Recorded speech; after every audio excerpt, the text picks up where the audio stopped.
supposed to be up here, but I was told there's something I have to see. Oh, wow.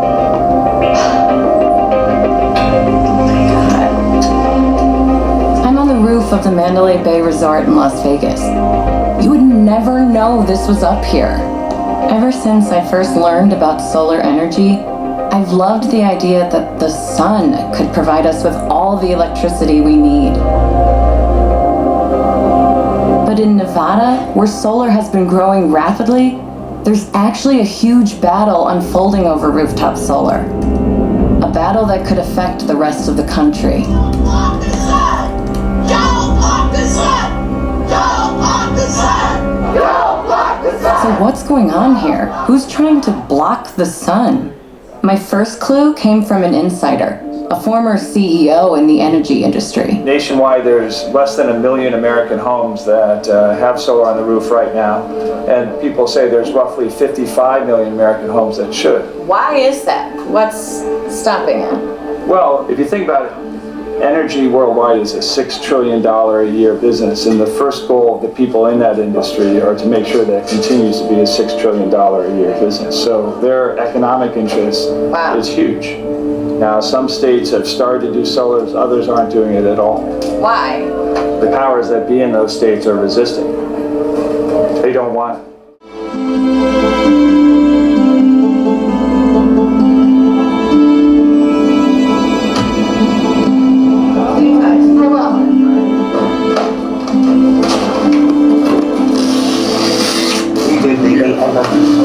Take care of yourself. Okay, you be Teddy. Don't change. Be good, dude. Bye, guys. Oh, I miss you guys. You're amazing. I'm learning that Sunrun had been one of the top performing solar companies in Nevada, and now it's in the process of shutting down most of their operations here.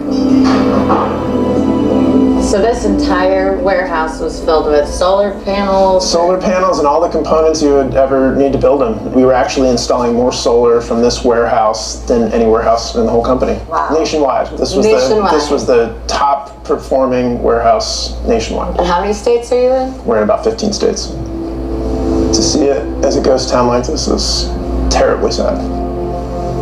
How could a thriving company disappear virtually overnight? What's going on here in Nevada? Some say it's a no-brainer to get solar energy, but as of today, some of the biggest players say their industry could collapse. Customers of solar power companies may see a more expensive bill soon. NV Energy proposed increasing their service fee for solar Now I'm starting to get the picture. This fight is about residential rooftop solar. It's been taking off all over the US, and Nevada had been one of the fastest growing markets. Thousands of people here were installing solar panels on their roofs and saving money on their electric bills.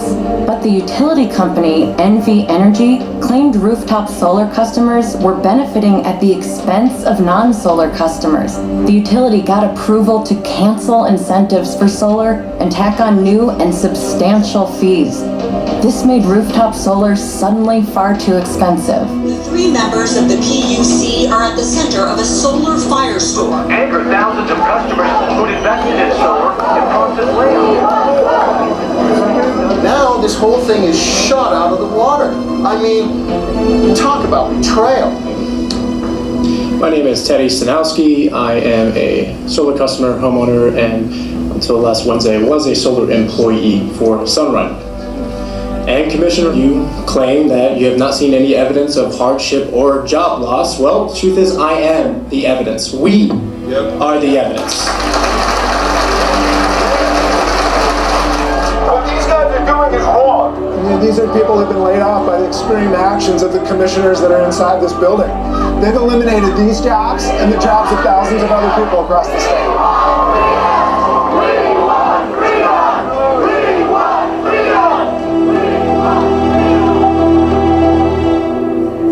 So, what happened with solar in Nevada? How does this end up an empty office?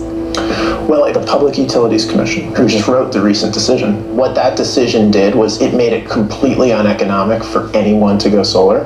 And so the next day after that decision, there was simply nothing to sell. And that's why we've seen layoffs, not just our company, but every solar company in the state. So who is this? Who is this commission? What's the name of it? It's called the Public Utilities Commission. And their job is to look out for. Their job is to look out for all ratepayers. It's to look out for every Nevadan. And unfortunately, what they did in this case is they only looked out for the utility. So who are they? There's a lot of sordid ties here. Maybe we draw it out on something if we could find, you draw it on a cardboard box, right? All right. Listen, Governor Sandoval is in charge. He is at the top of the pyramid.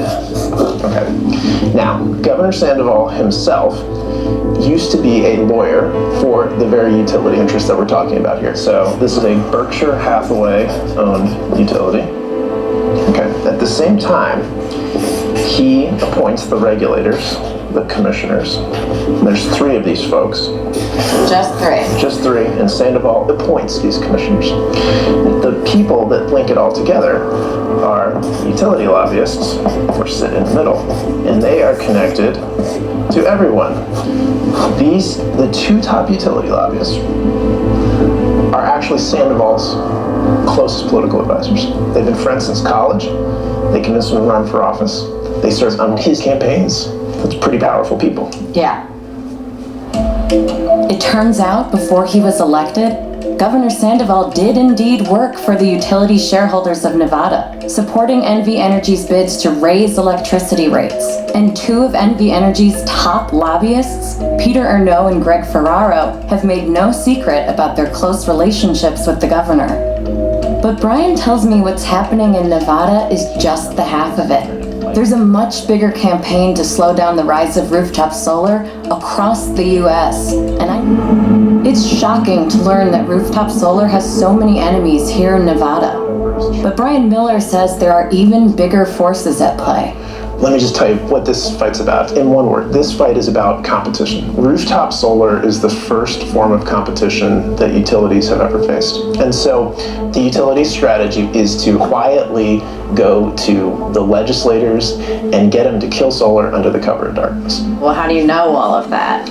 I actually used to work at the largest utility in the country when these modern rooftop solar wars started. And it was really? Yeah, I did. I was at the time in a progressive, forward-thinking utility that was actually trying to develop solar, and then they got bought by an even bigger utility. It became the largest utility in the country. And my new bosses came to me one day and said, listen, I know you think your job was to promote renewables. Your new job in this newly formed company is to eliminate all renewables at all costs, and specifically rooftop solar.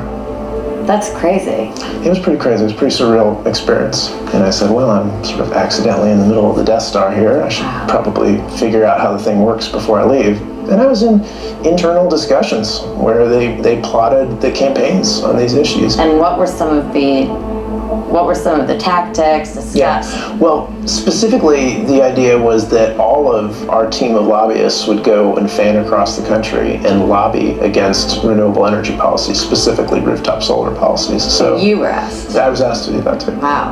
I think what surprised me the most is being in a fossil fuel company that was that big.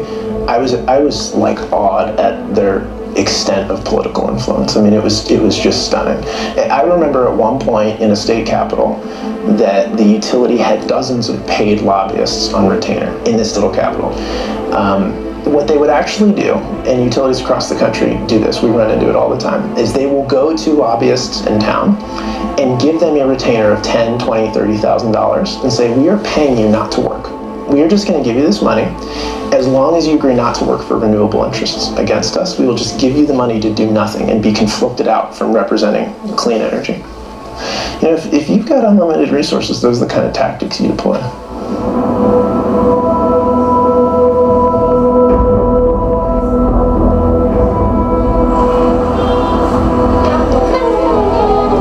The energy company that Brian used to work for is Exelon, which operates in 48 states. I asked them about their lobbying practices. They responded in an email saying, "We have never employed a strategy to prevent other stakeholders from finding adequate representation or having their voices heard." To be slamming the door on. And Governor Sandoval claims that lobbyists have no influence on him. I don't think so. I mean, there's no bigger champion of rooftop solar and renewable energy than me. So how can he stand by and watch his appointees engineer the industry's demise? They're my appointees, but it's very important to emphasize they're an independent board. They're a quasi-judicial board. It would be improper and perhaps illegal for me to interfere with their process. But we need to back up. I mean, this one... I spoke to a woman named Rita Rizvi, who also worked at Exelon the same time Brian did, but in the sales division. That's correct, we were both there. She confirmed Brian's story. What stood out to me was just the scale, how they would hire tons of lobbyists to lock solar out of entire states. I remember a large omnibus energy bill out of Illinois. And Brian's story about buying up lobbyists in a state capital, that was Springfield, Illinois. I spoke to a lobbyist who was there at the time. He asked to remain anonymous. You've seen it. Yeah, oftentimes utility will hire a number of lobbyists to do a very, very small amount of work. And what that means is that it becomes difficult for a renewable energy company to find a lobbyist who isn't already contracted out, and that hamstrings the industry. Brian said he was awed at the extent of Exelon's political influence. How is solar supposed to compete with that? And how are we all supposed to beat back climate change if people in places like this can't afford to put solar panels on their roofs?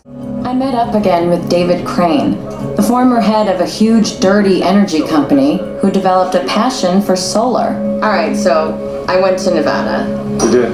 And it was terrible. I wanted to talk to him about the ruling in Nevada that just shut down the growing rooftop solar market. So how big of a setback is this to the solar movement in Nevada and in the country? Well, this is a huge setback because, in one way, because it provides a blueprint for the opponents, the utilities. Okay, we rolled it back in Nevada, we can go around and roll it back in other states, which of course puts the solar industry on its back heels because these are young companies, and to spend their resources fighting these utilities is a drain on them. But the other thing is that Wall Street then loses confidence in them because Wall Street doesn't like industries that are subject to regulatory whims, that you have a business in one state one day and the next day it's gone. That's terrible from your investor's perspective. So you were the head of a major energy company, and you fought for solar power, right? That's right. And, I don't know exactly why I got fired, but I think the reason I'm sitting at this bar today not working is because what we were doing in home solar, there is still a concern on Wall Street that it's really a viable industry because of some of the issues that we're talking about, which is just shockingly ironic to me, because if you can put solar on the roof of your house, make your own electricity cheaper than you could buy from the grid, have a bit of grid independence for when the wires go down, and enhance the property value of your house while keeping the globe from melting. What informed American homeowner is not going to do that? It is the game changer in the power industry, and that's why it's so important to the consumer and such a threat to the powers that be. And the way that the utilities fight these battles is just old-fashioned NRA type. If you're with me, I will give you money, and if you're against me, I will fund your opponent and you'll lose your job. Pry my utilities from my cold dead hands. Where is it the worst? The absolute worst? Well, there's only one place that you have to go to the Sunshine State. You have to go to Florida. What? The utility down there, Florida Power and Light, is the undefeated reigning heavyweight champion of preventing solar from coming into their territory. Wow, in the Sunshine State. In the Sunshine State. You'll have to see for yourself. It's quite remarkable.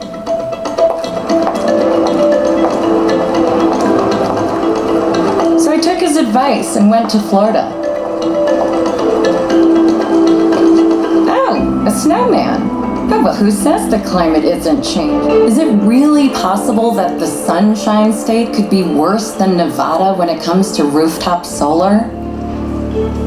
Turns out, yes. Here in Florida, people are only allowed to buy their power from utilities, not from independent solar companies. I'm super excited that we're all here. This is about choice, consumers having the right to choose solar power. Fill this out, your name. I see that there are people here fighting to change that. Hey, do you guys have a second to sign a solar petition? So this is to give Floridians more access to solar power. We're trying to get on the ballot next November. Thank you so much. I set up a meeting with Alyssa Jean Schaefer, a young activist from Floridians for Solar Choice. Maybe she can explain to me what's happening. So you guys, as this coalition, you're collecting signatures on a pro-solar ballot initiative. And the energy companies, how's the response been? Have they started going after you? Yes, I was actually at a solar conference and all of a sudden, my phone started blowing up and it was like, what's going on? The power companies, a whole group of them, had posted a link on Twitter basically announcing at this press conference that, well, we're gonna do a ballot initiative too. And it was, they took part of our name and they called themselves Consumers for Smart Solar. So basically the whole point of that is to confuse people. The utility-backed initiative talks about solar choice but doesn't actually give people any choices. So just to be super clear, you guys started a pro-solar petition and the energy companies created an anti-solar petition that looks like a pro-solar petition. Exactly. And its sole purpose is to trick people. Yes, I have them. Just looking at these side by side, which one would you sign? The green one, sponsored by the utilities, looks pro-solar, but actually does nothing to open up the market to solar companies like Sunrun. It would keep everything the same. Could this actually be fooling people? Sounds good. I asked Alyssa to take me canvassing for some signatures, so I could see for myself. You have a second? We're going to show you 2 ballot initiatives. So which one would you sign if you wanted to see more solar in Florida? I've seen the green one. You have seen that? Yeah. Do you know who's behind this? I have the clue. The energy companies. Power companies, yeah. Because they don't want more solar. So they created this to trick people, and then they're paying people to talk to you like outside of buildings and stuff. And it's happening. I saw it. And you're just standing there and looking at it. It sounds something positive, so I'll just do it. Did you? Yeah. That's so crazy. It's eye-opening. Even a Florida Supreme Court justice wrote that the utility-backed petition was masquerading as pro-solar. I tried numerous times to reach Florida Power and Light, but they declined to speak to me. Who's gonna win this battle? As rooftop solar grows in popularity, utilities continue to fight it tooth and nail. There are currently challenges in over half the states in the country. And a lot of these fights are now taking place in these obscure public utility commissions. I still haven't been able to talk to anyone who's been on one of these commissions. Then I discovered Nancy Argenziano, a former Republican chairwoman of the Florida Public Service Commission. She made waves when she stood up to the utilities. And I am going to move to amend the motion on the floor, whether it's accepted or it's not. When Florida Power and Light asked for a $1.3 billion rate increase, Argenziano and her colleagues voted against it. Reports surfaced that the utility was orchestrating a smear campaign. An ethics complaint was filed against Argenziano. FP&L denied involvement. However, the person who signed the complaint later admitted it was bogus. She'd been promised a job in exchange for her signature on a blank complaint form. I've seen some examples of what Florida Power and Light's capable of. And what did they do to you? I guess I had a reputation of being a consumer advocate, and they didn't like fair. Fair wasn't good enough, so they employed all kinds of tactics, hiring attorneys that filed fake ethics complaints. They acted like thugs. And growing up in Brooklyn, I could tell you what a thug is. Yeah. Okay, I couldn't believe here's a corporation trying to remove sitting commissioners for doing their job. But that's exactly what they did. We were going to go for reappointment after our 4-year term, and in the history of Florida, they've been reappointed over and over and over again, except for us. So the public has no public service commission, and it's not fair by any means. I mean, What's so frustrating is in Florida, you're the sunniest state ignoring the sun. Exactly. The sunshine state, and you're not allowed to provide energy through sunshine.